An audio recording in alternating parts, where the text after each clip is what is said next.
I am planting my vegetable garden today, and I probably should have started this a little earlier than April, but that's okay.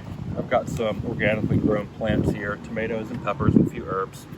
We're fortunate here in Charleston that we have some good, really rich soil in most areas. And I've taken mine and added some potash from the fire pit to give it a little oomph. And I'm going to amend this soil with some organic potting soil I picked up from Costco. I just kind of mix it in, and it's got some, compost and peat in it that kind of amends the soil with good material. And for fertilizing, I have Organite here, which is an organic fertilizer that is slow releasing, but is healthy for the soil. It keeps all the microbes good and active.